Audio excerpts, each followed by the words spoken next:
Hi, welcome to another episode of Overnight Success. My name is Oluwamayowa Idowu, and today I am joined by former journalist, current music executive, and permanent troublemaker, Motolani Alake. Do you stop being a journalist? I mean, in your own case, I think well, That's the question. that's actually an important. Well, it's not your day to day, but not my day-to-day, you yeah. still, I guess, are journaling what is going on. Sometimes, but it's not as immersive as it used to be. Yeah. Yeah. Okay, so first thing I usually do when I get people on here is I give them a dilemma. Answer me a slightly silly question just to kind of get like an idea of their personality. So, if you had to pick one or two things, a red light every time you hit the expressway, or internet that goes slow once the sun goes down, which would you pick? Internet that goes slow when the sun goes down. Why? I'm surprised you picked that.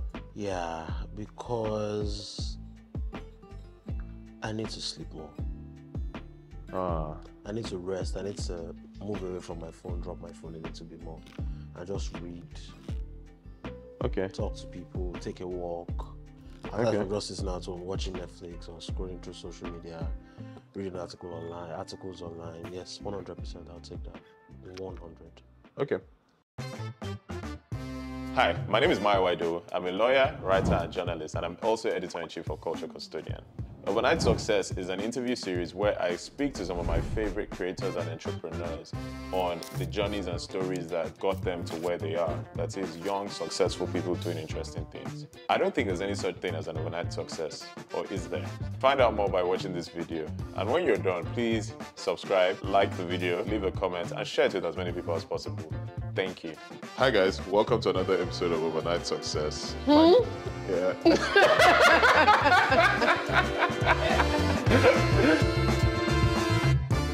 You grew up in Akure. I did. Talk to me about that experience. So what was it like growing up in Akure? Ooh, that's a good question. Akure is not Lagos. So, but it's not a village either. I would call it a town, right? But it was mostly a civil servant town. Right? Okay. My parents, my mom was a teacher. My dad retired from the civil service, Minister of Agriculture. And it's most people, like if you went to, I remember this is a theory that is tried and tested. Most of the people that were wealthy in Akure were, it's either you're an Igbo person doing business, or you're someone that's got into some contractual or something that made money, or you embezzled money from civil service. It's just really that simple, right? So the people that were really comfortable were middle class to like upper middle class. And the reality is, if you do that, there's only a handful of schools that you can go to. So that you went to St. Louis, if for primary school, you went to St. Louis or Kabata for Bishop Falokpe, Futa Primary, Omolere, like about 6 or 7 schools. And then when it comes to secondary school, you went to Aquinas, Rashaye, Holy Child, the federal schools, federal boys, federal girls. So the reality of the matter is, everybody basically knows everybody, or someone knows who you are. Okay. So if you see someone from Akure that's my age, right, there are chances that if you mention my name, we can test this out now. Yeah. I know one person who also grew up in Akure. Who's the person? Logo. He's an artist. The artist. Yeah. He owns a company like that. Yeah. Yeah, I know of him, but not from Akure, but I know about him. Okay. From someone else that grew up in Akure. Okay. Because I'm so sorry. Yeah. I know two people that grew up in Akure. Exactly. So everybody knows somebody that grew up in so because we all went to like a handful of primary school, a handful of secondary schools, you are going to mix. Yeah. So someone you know will know somebody, or your sister knows somebody. So you guys will talk about something that you realize that you know each other. Because the middle class is very conscripted, like, and then churches, and then football, all of those things. So out of curiosity, what do people do for? I mean, now I sound like an idiot. What do people do for fun in Akure? As a child, Akure is not far from a lot of places. Osun State, Ekiti State, Benin, exactly. So as a child, my dad used to take us to somewhere called Oyemeko Rocks when I was in Akure. So it was this place that had like artificial water. People could like go on boats. So it was like a park. Okay. So that was something. Then there's another place called Alagbaka Gardens that was very nice. There's football stadium in Akure that you could go to. There's a Kogosi, not so far away in Ekiti Yeah. State. Okay. There's Idore Hills. If you want to see a lot of water, you can go to like the riverine areas, Bokoda, Ilaje, all those places. And then there are certain museums in Ondo State that you could go to. And then if you wanted to get a little bit further, you could go to Oshu State and Rejesha, all those places. They're not that far, maybe 1 hour from each other or 2 hours max. So these are some of the places that you could go. But aside from that, as I got older, and that's why a lot of people that are my age are not really there like that anymore. I went to school in Ekiti State, so there are clubs, there are all these lounges, there are all these places, but Akure is very cheap, so everything is accessible. It's not as expensive as Lagos. So a bottle that sells for like maybe 60k retail price in Lagos, generally retail price. If they're going to sell it in Lagos clubs for like 200k, in the average Akure club, you might sell it for like 100. Does that make sense? Yeah. Right. And so that means it's affordable. Like the money that if you're making 400k, when I was growing up, if you're making 400k in a month per month, you'll build a house within a year. A very nice 6-bed, fine, soft, right? In a very good place. You know, it's funny that you said that because Logo, who I was referencing, I just remembered something he tweeted this week where he was talking about the fact that anytime he's stressing over people with money, he realizes that the amount of money he charges as per 1 billable hour will buy him land in Akure. Absolutely. So that he just thinks to himself, okay, I want to fight about this money. But I don't really care enough. Okay, this will buy me land in Akure, so I'm going to fight for my money. Oh my God, bro.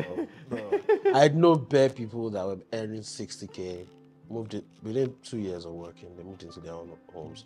Because they're also, if you're working for the government, you have access to loans. Yeah. Housing loans, car loans are in the millions. So if you had 5 million in 2014, 2013, you'd be in a nice 4-bedroom apartments. And the thing in Akure is not like Lagos. The achievements in a place like Akure is you move to your own house. Yeah. Right? You buy your own car, you move to your own house. In a place like Lagos, it might even be reasonable for you to be living in a rented apartment while you have homes. I know a lot of people that do that. Yeah. They live in rented apartments, so they pay like 3 million a year. And then they have like 6 or 7 homes that earn them about 12, 13, 14, 15 million a year. So they're good. But in Akure, if you're not living in your own house, you're not rich yet. So anybody can shit on you. So, on that, so I want to, because I can imagine that when you're in a society, I think it's because it's not like any one way is good or bad. Yeah. It's just reality. Yeah. But I can imagine when you're in a society like that, where people are easily content, like you don't really need much. Does it dull your sense of ambition? No. No. There's still a lot of class distinction in Akure. Even in church, for example. Yeah, I mean. Right? Like I grew up in church. Even though my dad had spells of moving in and out of Christianity, my mom was always a Christian. So like the way they would treat some people in church will be different from the way they would treat other people. So that will motivate you because you also want to be treated like this. That's number one. And then the parties. Maybe your mother dies or your daughter is getting married. If the party, you are not giving them certain level of things, you know that you don't have money yet. Also because it's small, you need to aspire to independence. Independence in the sense that you own your own car, you own your own house. It's not a lot if you grow up in Lagos, right? But in Akure where rent is like, I remember as at 2011, 2012, 5-bedroom house in a very comfortable place in Akure, you get for like 200 to 50. Really nice, soft, no problems. You get it for that amount.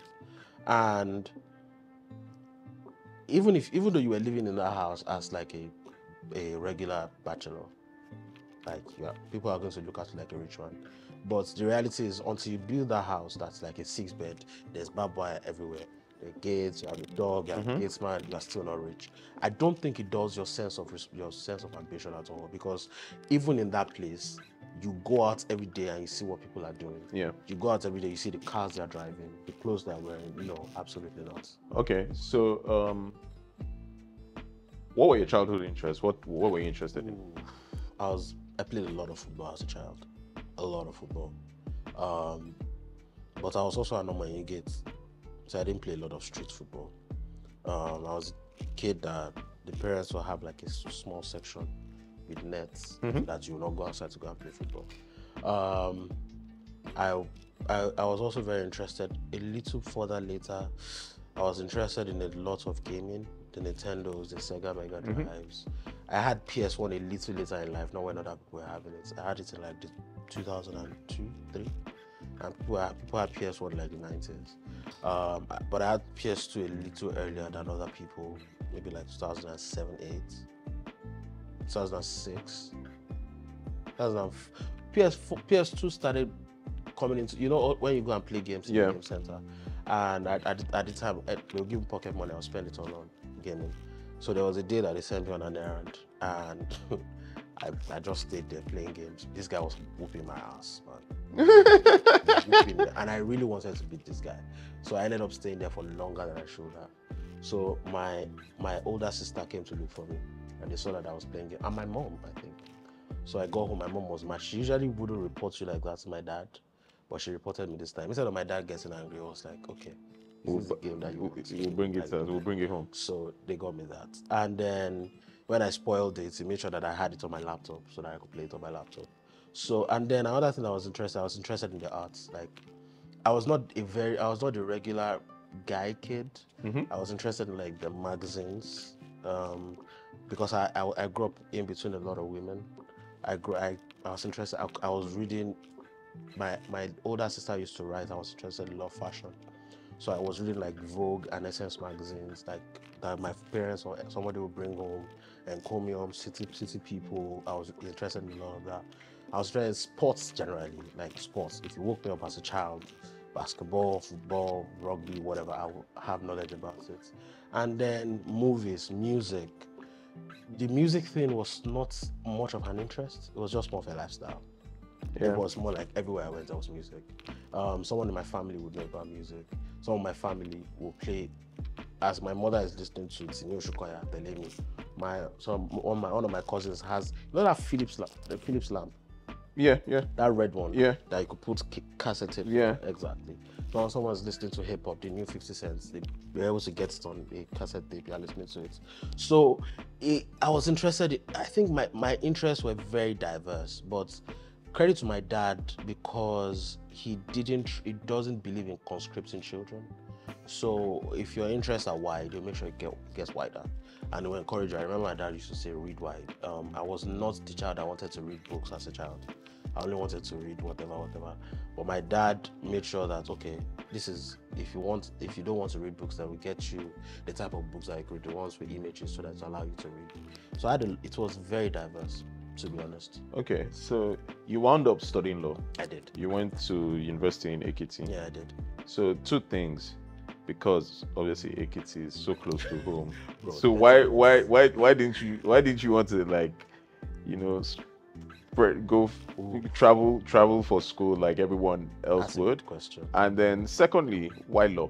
Because it sounds like obviously you had everything diverse range of interests. Yeah. But what was it that made you select this potential field? So my reality is different from the reality of a lot of people, in the sense that I didn't go to a private university. I went to state university, not even federal. So I wanted to study law. Okay, let's start from why I studied law. I wasn't particularly interested in practicing law. It was just, let's be honest. I wasn't. It's not that my parents also forced me. My dad encouraged me, but it was because I wanted to study law. And I wanted to study law because I had the grades. I was one of the best in my class in secondary school, maybe the best in my class in secondary school. And I'm sure if I was in science class, I would have wanted to study medicine, because there was nothing below that for me. Like as an art student, you obviously went to art science commercial, right? I went to arts. Exactly. And it's funny because the previous guests we have had today, we were discussing this. Exactly. So art science commercial, which I think is not a great. I don't think it's a great idea, to be honest. I think that you see, this was the same question. Yeah. We were like, do they still do that? Because no, I don't think they do it anymore. They do it in like Ekiti, Akure still, but even in those places, in your first year, you do all the courses. Yeah, because it's that thing of basically where, because I think there was a sense of superiority. So people looked like once you were a smart kid, it was like you went into the sciences of whether you actually were interested or not. Yeah. On the other hand, you had this situation where the guys who were in like the arts and like commercial, you were made to think like you were less smart. You were less smart. Yeah. But that's like me. I don't like physics. I don't like chemistry. I don't like biology. Government, I like. Yeah.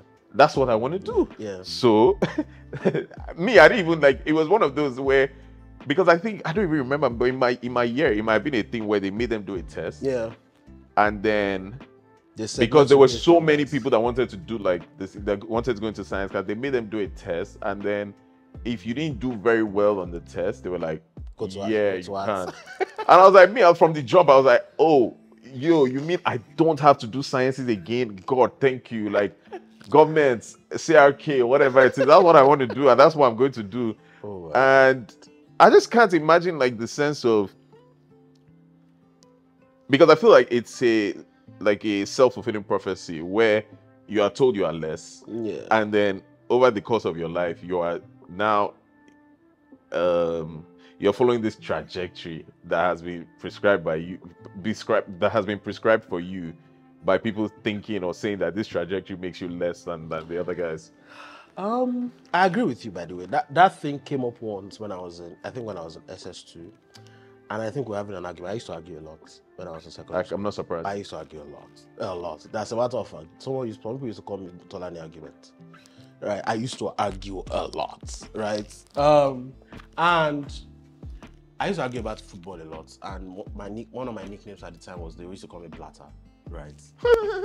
Because, bro, you ask me anything, I will tell you. So, there was this day I think we were arguing, and I think I destroyed this guy in the argument, and it was like, hey, but you know, he was happy. I think it had something that led to intellect. And one of them was now attacking me, now why you dare art class? Stuff like that. Yeah. But thank God for this guy named Bolade Alake, who's in the US now. He was like, but when we did junior secondary, this guy sabi pass you now. You understand? Yeah. Like I remember vividly. That he came with the VAR. Yeah, he came. It was like, he came with the VAR. I was like, this guy sabi that he was one of the best in that class when we were in junior secondary as well. So I think that in that moment, you're actually very smart. You understand? And kudos to my parents as well, which I think they also built my hype. They made me feel like I was the fucking most brilliant. And at every point, I always felt like that. I always felt like the best, the number one. My parents made me feel like a superstar, right? So I think it helped me not to feel less, right? And I think my dad said something like to me when I was like 11 or 12 that you need to go into the world feeling like you are the number one. You can't go into the world feeling like you're less than who you are. I raised you to make you feel like you can challenge anybody. And which is why I allowed you to have all this interest. You wanted to watch movies, I get you movies. I hated cartoons when I was a child. Still now, that's why I still don't watch anime cartoons, because I used to think they were stupid. I hated sitcoms as a child because I've always been cynical, because I would never understand why some people would just be laughing for no reason. Like, what the fuck, bro? And that's why till now I still don't watch sitcoms. So it also explains why you've done the work you've done, because you're a hater. Like obviously, clearly you love the idea of telling people that this shit is trash. I don't approve, bro. I think so. I think my parents indulged my confidence. I think they did, especially my dad. My mom was more on the side of, you don't want to do that a little too much, but my dad was like, nah, you go, boy. You go. So anyway, coming back to the issue of law, I So being the best in my class, I didn't see the point of going to study something else, right? I didn't see the point. I want this law is the best thing available. Yeah, that you can study. And I have the grades for it. Let's fucking go. Why am I not going for it? And then they gave, before I got law in UNAD, so they made a mistake on my name. They gave me political science, and my dad was mad because I had everything. And because my dad, he never wants me to feel less. So because you gave me political science, so he told me that you're going to go and write JAM again next year, blah, blah, blah, blah. And then all of a sudden, one of my friends just told me that I think he had the same issue. And he said, go and check your... So I went to check it. It was a Monday morning. I'll never forget. My dad drove me to the cyber cafe. So I got it and I printed it out, and there it was. No, my father almost jumped out of the car. So if I was in Unilag, they wouldn't have given me law. They would probably have given me English. So that's part of why I went to they're going to give me law, because they were 4 of the best in my class. Two of them got admission to study law, and I'm like, bro, what the fuck, bro? I'm going to get that law as well, so I got the law and I studied it. Okay, and out of curiosity, what's the first thing you ever did for money? Ooh, that's a good question. Production as a music producer. Fair enough. Yeah. Why that instead of like actually for someone who clearly has a lot of opinions about other people? Why did you try like recording? No, I was never an artist. I mean, in secondary school you can mess around with writing. Yeah. Have groups here and there. That was all max, and I think I did it for like one term. So what happened to your production career? So when I got to uni in 2008, I was living in my grandparents' house in Ado-Ekiti, and I met this guy called Dende. And Dende, on his laptop, he had Fruity Loops. Okay. And Dende was messing with rap music at the time, but he also had this crew of people, Josh, Cosmos, all these guys from, like, bro, in 2008, bro, those guys were ridiculous with the production. The beats I was hearing those guys make, my mind was blown. This was me in 2008. I was 16, bro. So just by being around them, you basically. The guy had on his laptop. He had Fruity Loops. I was so fascinated by the process of making music. Right. So this is me. Listen, this is me that I had consumed music all my life. Yeah. Not just music. I was into music scores, like movie scores, like classical music, like to see the process. Like I used to make my family go to Apostolic Faith every year, every December, just because I wanted to see live orchestra. Okay. You understand? Like Apostolic. Have you been to Apostolic Faith before? No. You should. For one of their Christmas shows, it blew your mind. Like orchestra, they will have all the choirs, all the vocalizations, pure experiential stuff, right? So for me to now be able to make my own music, at the time I wasn't even trying to make it for any other person. I just wanted to make beats. So in 2008, he loaded it for me. It was the first time that I also recorded, I voiced an intro. I felt like a don throughout that day. I voiced an intro on Cubase. They taught me how to use Cubase. They taught me how to use Fruity Loops. And I went on YouTube. I learned a little bit more. And then that was how I started producing. I started producing more. I played less games. Like my parents noticed that I was playing games a little less, and I was always on my laptop. So like they had to come and ask me. I started producing. Then I was producing more. Then I was getting better. The way I taught myself was I tried to recreate some of the hardest beats I'd heard. Yeah. I think that's what most people do. Yeah. So and then from there I was bringing my own ideas. It took me about 2 years till like 2010 before I got really, really good. And I think the first guy I met at the time, I met a couple of people in UNAD that someone knew somebody, all these artists. I think the first money I made was about 12,000. For a beat? Yeah, for one beat. And that was 2009 money, bro. Like it. Can you find that? Do you still have that song? Can you find it? Can we find it? Ooh, why? I don't even know where that nigga is. I don't know where that nigga is. Fair enough. But I think you can still find my MySpace page where there are some beats on it. My MySpace page. Okay.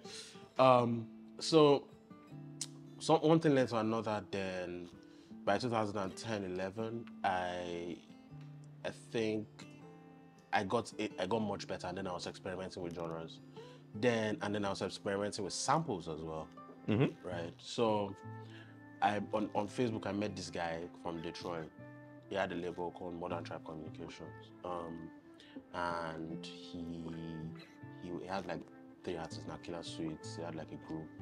And Nakila Suites was like an R&B artist or some stuff like that. And he commissioned me to make beats for her.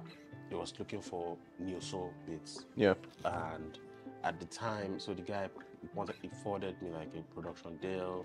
He wanted me. First pack that I sent to this guy, he didn't like them. Oh, he didn't like them? No, he didn't like them. He didn't like them. And then the second pack that I sent, I think he picked 4. And I think it must have paid like, I can't remember. It wasn't a lot of money, but he paid in dollars. Yeah. And it wasn't up, I think it was a little over 50, like 100, I can't remember, per beat. So, Okay, so he paid you under $100, over 50 per beat. Right. So the beats he selected, not the beats, not the ones you were sending. No. Okay. He only paid for 4, and that'll be been about like 200. Yeah, and I think he paid. I think he only used 2 or 3 of them. I don't know what happened to the last one. So like now that music is on streaming platforms. I don't know. Have you never checked? I don't give a shit. So what happened was, like, like 2 years later, that was 2011 actually. Then in 2011, I reconnected with my friend from secondary school. His name was Giwa Etunde. And we were always very alike in terms of our mindsets. So we wanted to start a streaming platform. This was 2011. We didn't know what it was called. We didn't know what it was called, streaming platforms. But the idea was there that this is somewhere where people could listen to music. People can listen to music. And we were naive enough to just put proposals together and send it to all the telecommunications companies. I think we only heard back from 2. I don't want to mention their names. Long story short, a few months or years later, we saw them. I'd not said this to my idea. We saw don't worry, I know who you're referring to. Streaming platforms.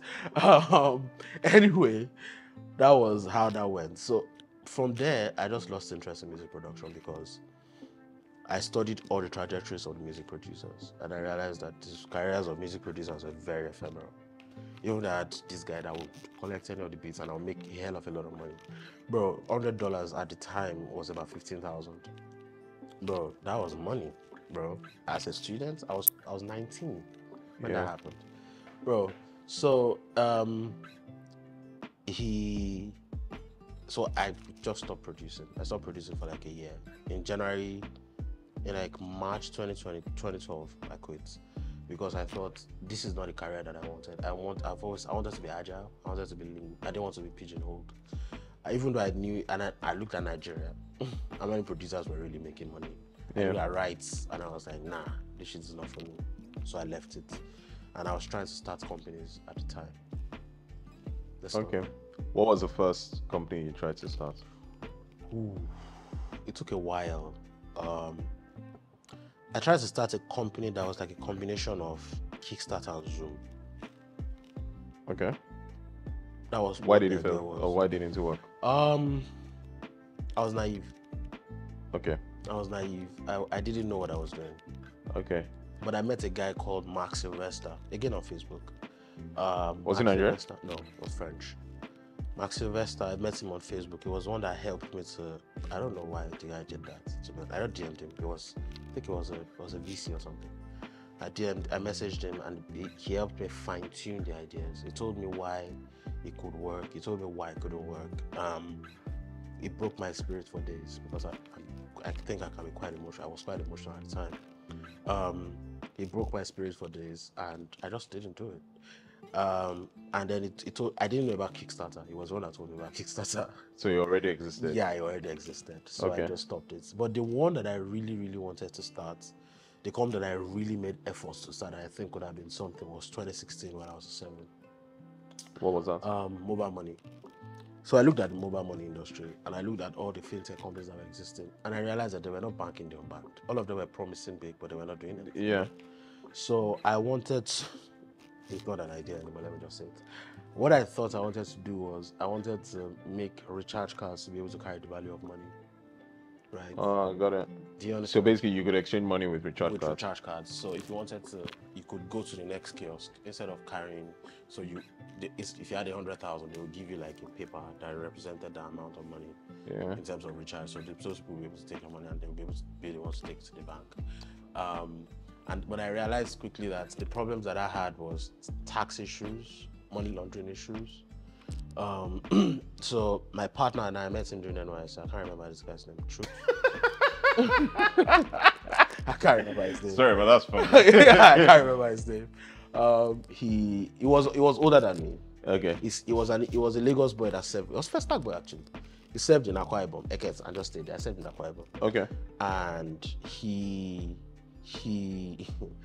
was a programmer. He was a product designer. So he was the one that came up. We built all the back end, like everything, built it up to the top, and then he came up with this idea where we would have had to create a product line in case people, for the people who couldn't, if you wanted to use it for payments at certain places, you didn't need to press any buttons. You need a card. I think I'm not going to say that idea, but this idea, you don't need a card. You don't need to push any buttons. All you just need to do is get there. There'll be something that scans you, that does stuff 1, 2, 3. You're able to process your payment and be able to go your way. But the problem was, at the time, CBN. So we found a backer. I think I came to Lagos.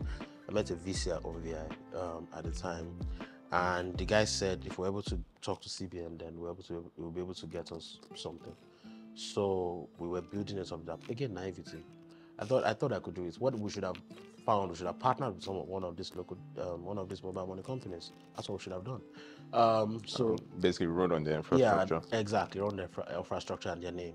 So we wrote to CBN, and they wanted to. We almost got it, and then all of a sudden they just wrote us an email, which I still have, that they don't want to do non-bank-led mobile money operators anymore. This was 2016.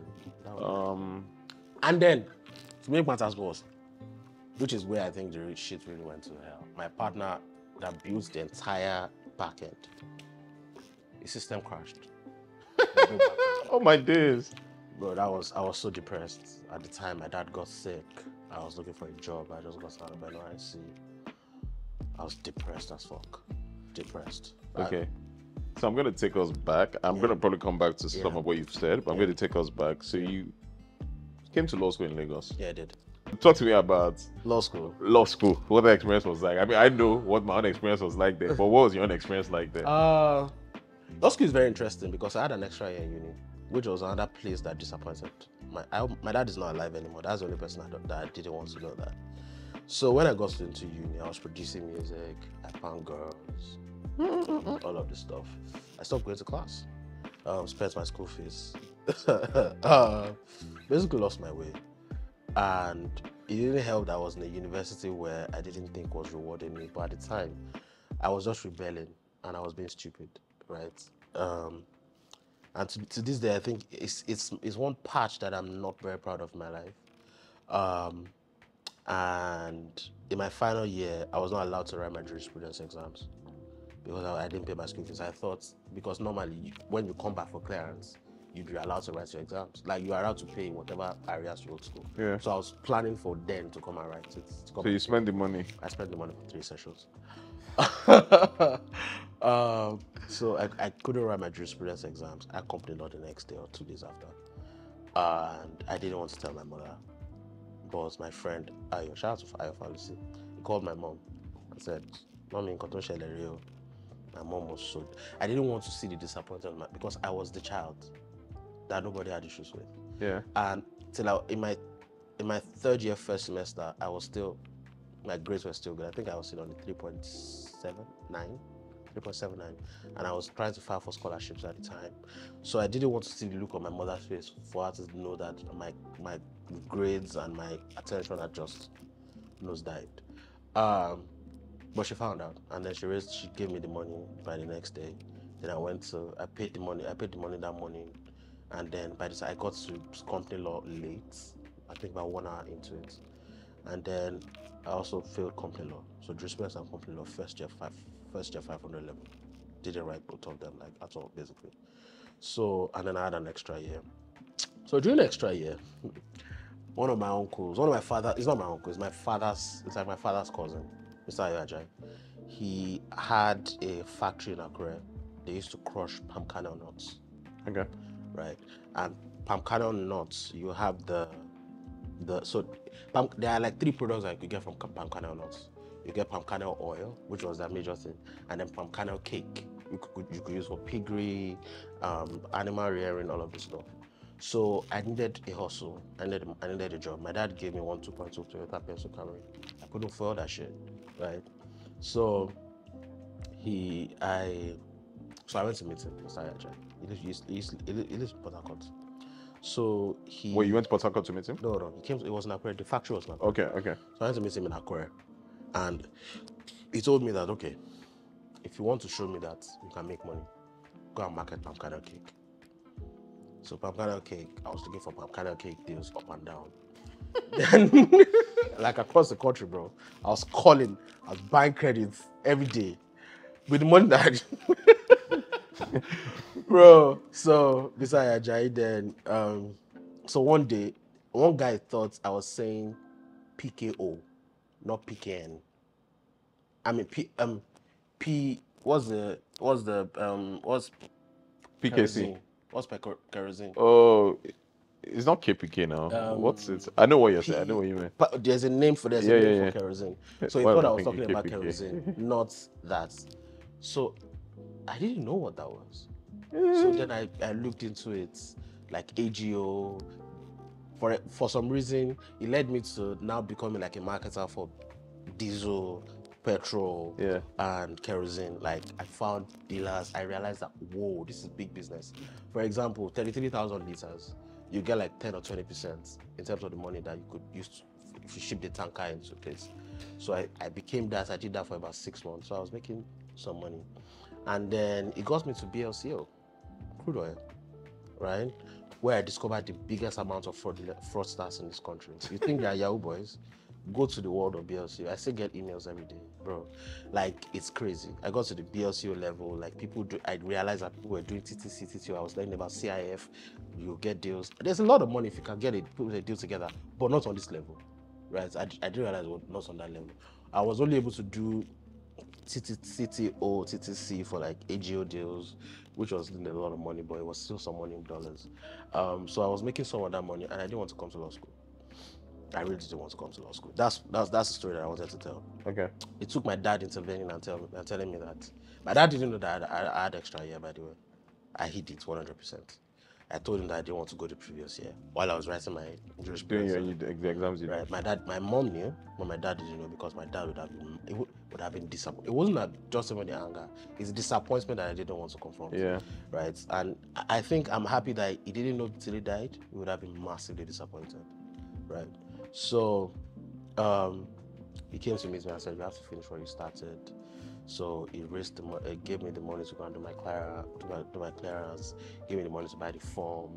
He gave me the money for the form actually like 2 or 3 weeks prior. I didn't buy it because that was why he came for the intervention. Him and my mom, they skipped me one morning on my bed. My dad started, my mom started, and that's what I started. So I went. I got that conversation. I got that. Exactly. That was the only reason I came to law school. But that's one of the best decisions of my life, bro. I enjoyed law school. Law school Lagos, best time of my life. Education.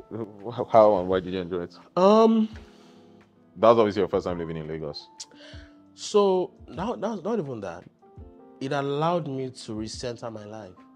Okay. I think if I had come to law school the previous year, I would have failed. I mean, that year, that was the year that everyone failed. Yeah. But the problem was, I would have been coming to law school with the wrong mentality. Coming to law school, the intensity and the fact that I came with a different mentality, and then the fact that those guys were actually great teachers. I think those guys were great teachers, except maybe the corporate people, except the former DDG of Lagos campus. I think these guys were great teachers. I disagree, but really? I mean... But, well, you schooled outside the country, so your experience is different. I really... Law school was... It was a dark time for me. I can't even. Really? Why? Because the thing is, on one hand, I didn't want to be there. So there's a level of like. Honestly, I got the vibe. Now that you're saying that, I got the vibe. Yeah, I didn't want to be there because if I had been left to my devices, I would have tried to find a job as a journalist in England. But then my parents in their wisdom, because I don't doubt their wisdom, but in their wisdom, they felt that the type of parents they are, you can't be idle. You want to take a year to be applying for jobs. Okay, if you don't get a job, what's going to happen? There's law school, and it's that's why I said I got that conversation of finish what you started. Yeah. So if you've studied this thing, might as well just do the last hurdle of qualifying. Yeah. And yeah, so like the thing is, on one hand, I was there because I had basically been compelled to be there, but I also didn't enjoy it. And I mean, I knew I wanted to be doing other things. So like I really, and then just the level of having to come back to having authority figures as teachers, I felt like I had outgrown that, like in secondary school. And then so you come back as an adult in your early 20s and you have to like subordinate yourself and go through that process again. And I'm not confrontational, and I'm also not rebellious. So I'm a very soft and smile, so I get on with it. So I didn't like it, I didn't want to be there. But I'm like, okay, cool, I'll do what I need to do. But and I think maybe it's part of like the thing about being the first child, not an only child. I don't know what I was going to say, that being a first child where you always Of how many? Two. Yeah. So like you have like a high an elevated sense of responsibility, where especially as a guy. Yeah, because you want to do these things, but you also want to kind of set an example for.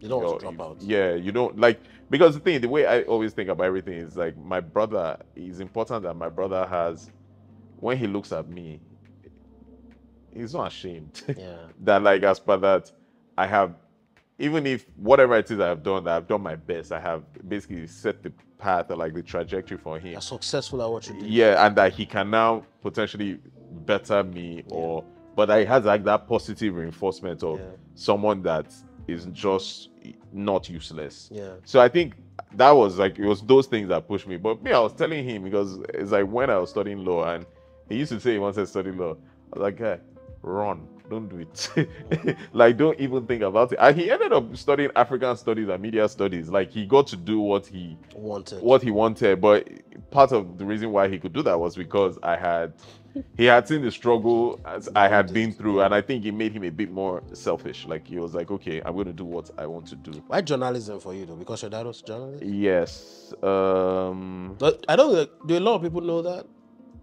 The people who do. I don't. The people who do. I don't hide it, but I don't like shout about it. Yeah, like the people who do. But yeah, so for me, because my dad was a journalist, I had been surrounded by like, newspapers and all these things from when I was young. And my dad was the type of person who would ask you, if you went on a trip, my dad would ask you to write an essay about it. So by the time I was going back to school, and you people asked me to write about my last holiday, I'm just going to copy and paste what I literally wrote for my dad. Because the thing is, English teacher, you're not as strict as my dad. Yeah. Like, so. Or experienced. Yeah, so like if I come with something that my dad has marked or he has scored and he has critiqued, I could just knock you on. Like, it used to be a thing when people worked in my dad's office. Your first day there, he'll tell you, get on a bus. He'll tell you, leave the office, go to Ojolegba. Get on the bus, go to Ojolegba, come back, write about it. Write about your experience, write about what you saw.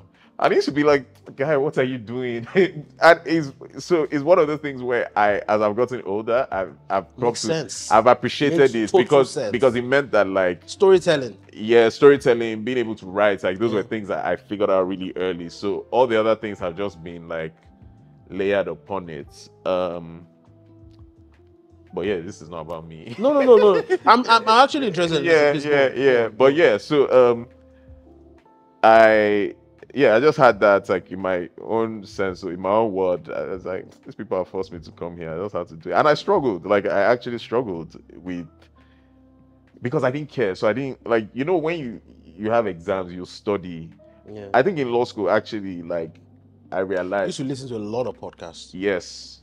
Yeah, I used to listen to a lot of podcasts. I used to listen to a lot of music. Yeah. But then so as I was in law school, like I remember I'll never forget, maybe a week before the exams, I was like, man, it's too late. Like all these things is not hitting.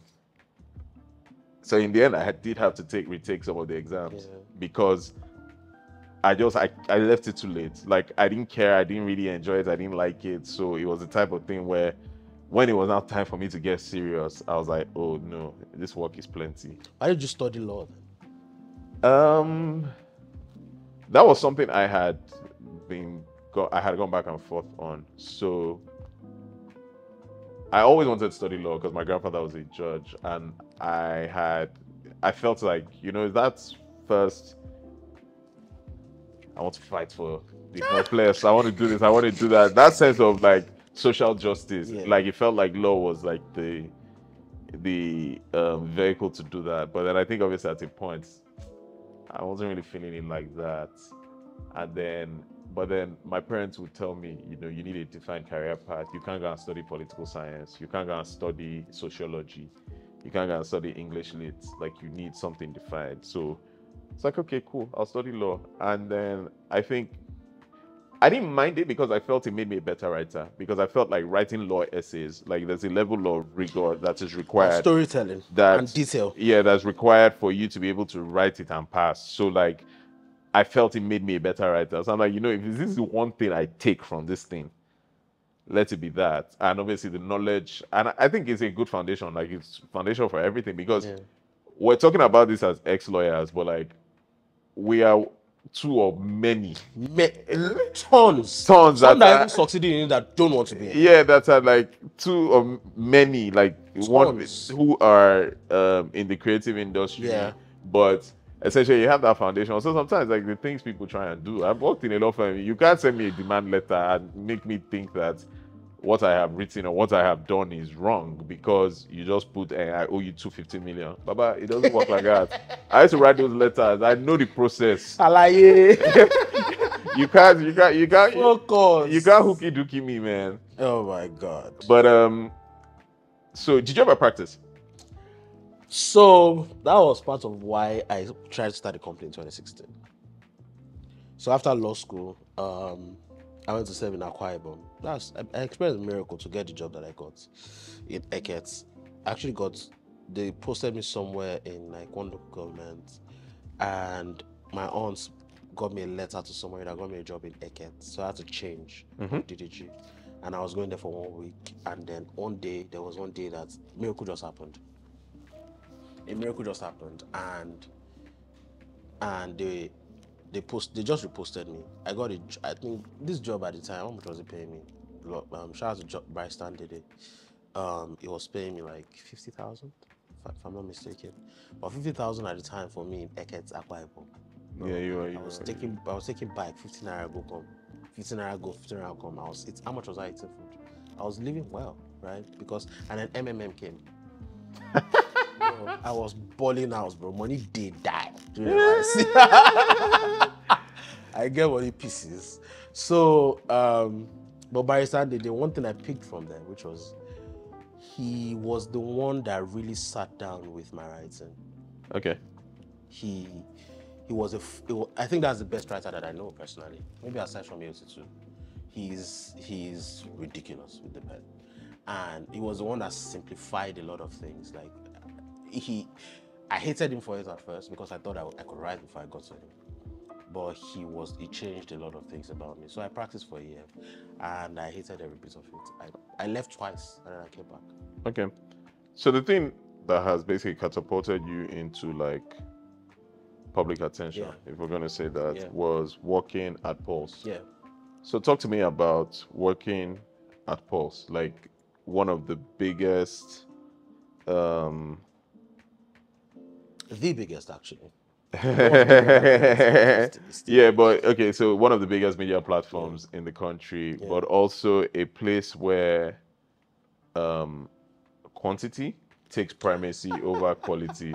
So I can talk to me about that experience and being able to like, because you went there after Joey had left. So Joey had been there and he had, built this bully pulpit, and then you were coming in. Yeah.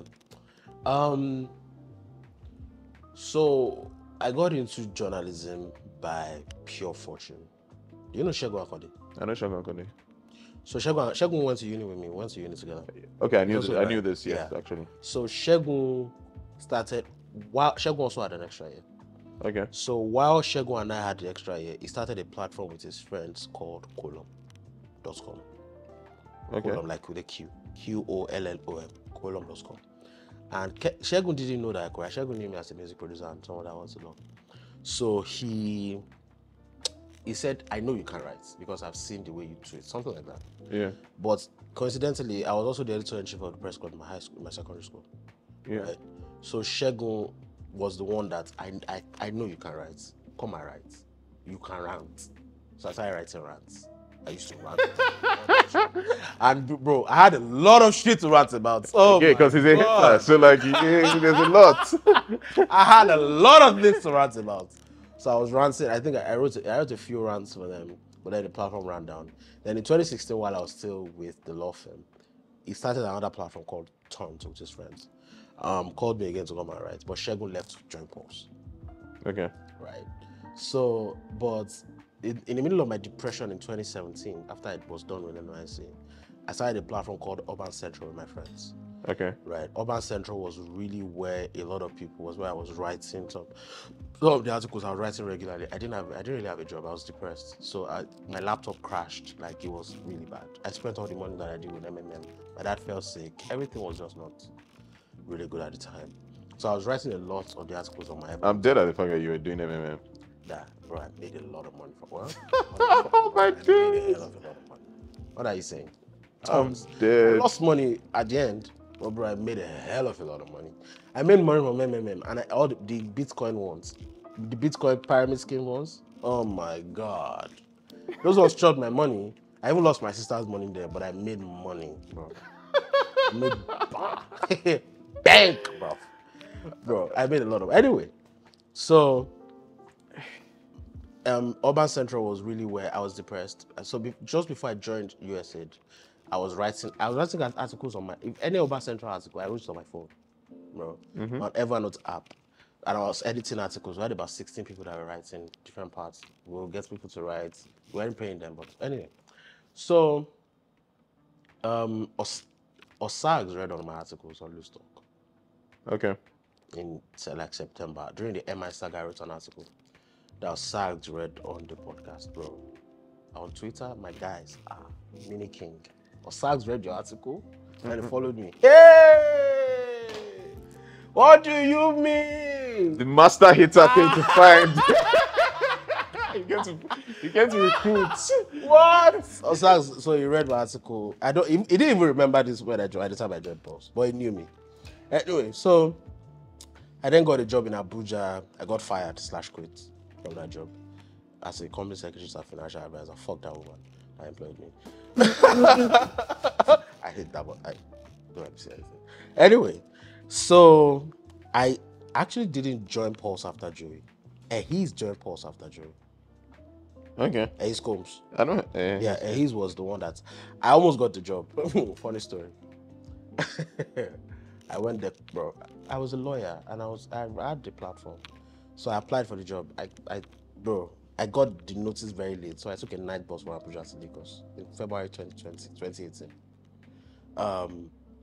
For the interview the next morning. Yeah. Yeah. So I got into it. I was the only one that was wearing it. I wore a red blazer. I wore pants. I wore shoes. I was fucking dapper as fuck. And I got into the meeting. AOT and Ben Bass interviewed me. And I argued with them during the interview. Not surprised. Well, fucking big time argument about, I think it was the greatest Nigerian rapper, something like that. And they said by the time, like, they told me the story years later, that by the time I left, everybody was like, who the fuck is that? He thought he was going to give us problems. So I didn't get the job. So Shegun then left Pulse in June or July 2018. And Diamond told me about the vacancy. So this time, I got fired. Like, Was Diamond working there? Diamond worked at Pulse for a while. I didn't know that. Yeah, Diamond worked at Pulse. Okay, I didn't know that. Worked at Pulse, worked at Net. Oh, okay. Yeah. So Diamond had left at this. I think she served at Pulse. I think she was on SAGs. She worked with Osagie or something like that.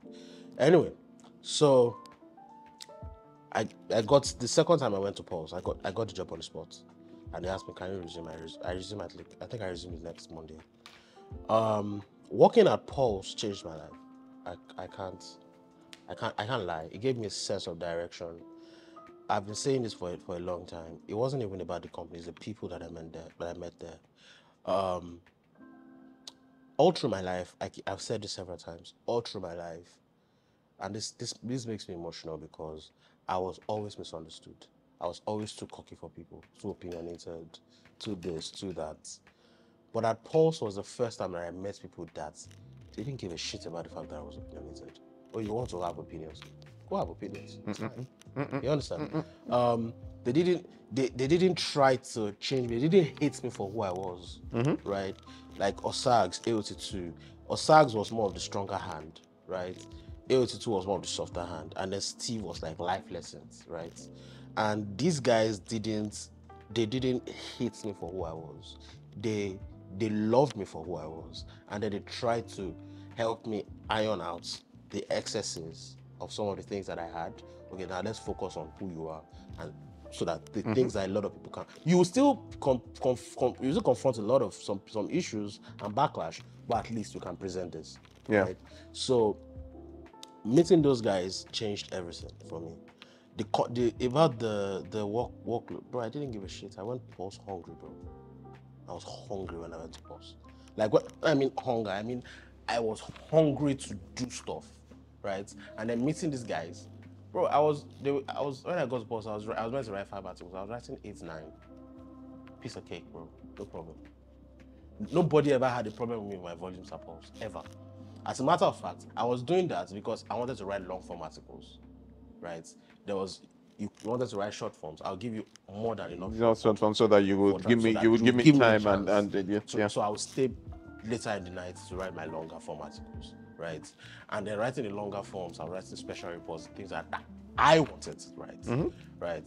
And then 3 months into Pulse, they moved to Metro desk, which was really where I was just tired. No, before I joined the Metro, I came to Pulse every day with a sense of purpose. Like a sense of purpose that I needed to have, like laser focus. I didn't give a shit about anything else. I just wanted to write. I just wanted to, like, I remember part of why I got fired from that job was, it was on that job that I realized I needed to go into actual journalism. Was it the Metro job? No, Pulse. Okay. Pulse, right? I was company secretary, legal advisor. Oh yeah. No, I remember that. I just wasn't sure exactly. Yeah, so I got fired / quit from that job. No, I got fired mostly. Anyway, because I argued with that woman, and the woman was pissing me off. Anyway, so at Pulse, I also met people that they genuinely loved the fact that I was vast. You understand? I could talk about anything, right? And they loved me for it. I wanted to write sports. Okay, just make sure you do your KPIs. You can go and report about the fuck you want else. Just do your KPIs and make sure that it doesn't conflict with editorial guidelines. But right, just complete your KPIs, right? So these guys really helped me. And then when I had to move to Metro desk because there were layoffs, right? They laid some people off rather. I think they then created an avenue where it favored me because they knew I didn't want to write Metro. So instead of writing like 5 or 6 Metro stories in a day, I was writing like 3, 4, piece of cake. I'll be done with those stories by 12, right? And then you can write your 2 long form stories, right? So make 5 stories. You can write one that's 800, you can write another one that's about 1K to balance it out.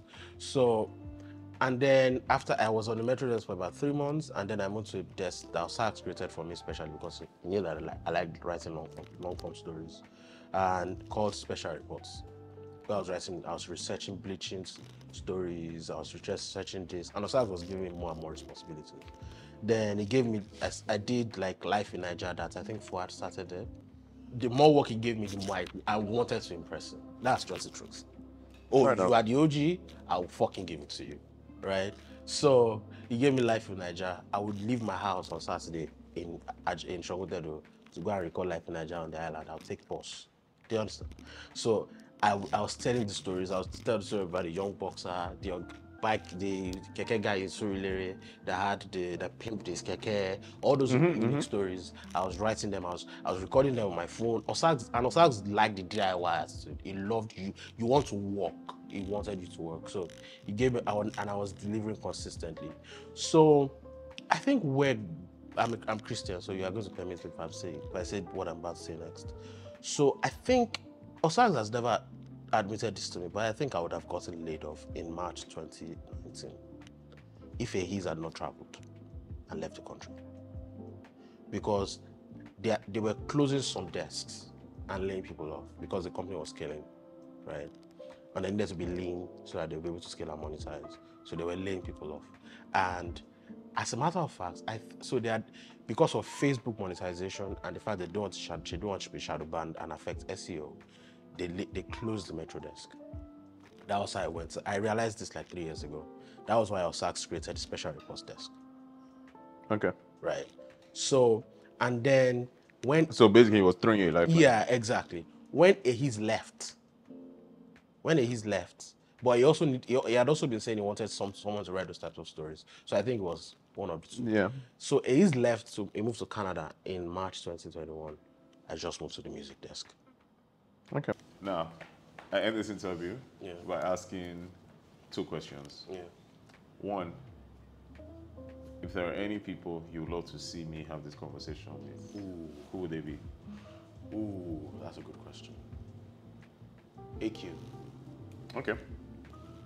AQ is a good one. Attainable or non-attainable? Both. AQ.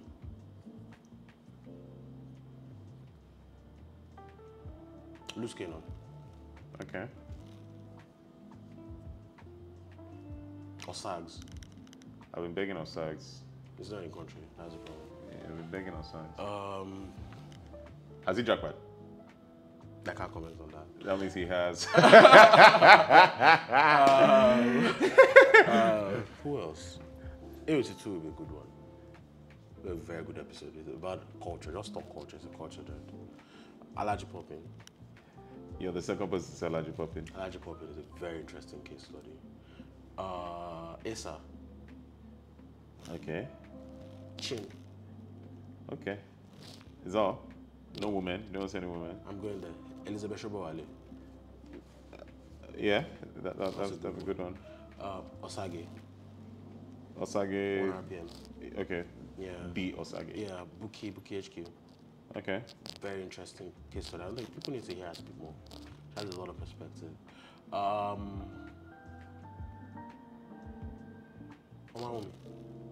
Okay. That's good. Finally, you sat down with me for about an hour and a half. I've peppered you with questions. Oh my God. Is there anything you have for me? Is there anything you'd like me to answer before? Anything I'd like you to answer. I asked you this off camera, but I think I should ask you on camera. What? When are you going to raise, bro?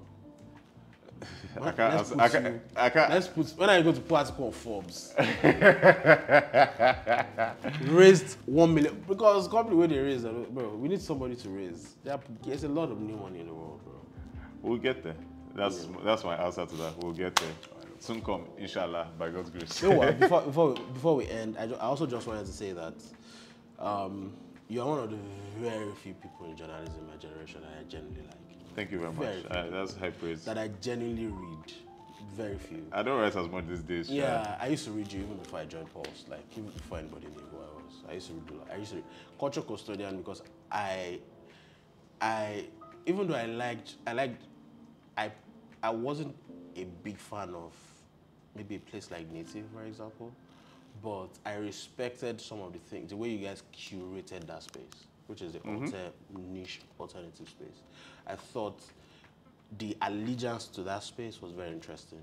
But the reason why I enjoyed reading someone like you or anybody at CC more was because there were more critical opinions. Yeah, we're a bit more dispassionate because even though we're from there, we're not in it like that. Pandering. So I thought, and then another thing that I enjoyed was the way you scaled the social media and Instagram for Culture Custodian. I thought that was fantastic. Scaling the Instagram was very important. Yeah, I mean, we're trying to scale all the other platforms because we want eyeballs everywhere because that's what this media game is. Yeah, it's eyeballs. So, me now, as I'm listening to this, I'll tell you guys, I beg, just follow us and subscribe everywhere, so that we can get more eyeballs, we can do more content, we can make more money, and yeah.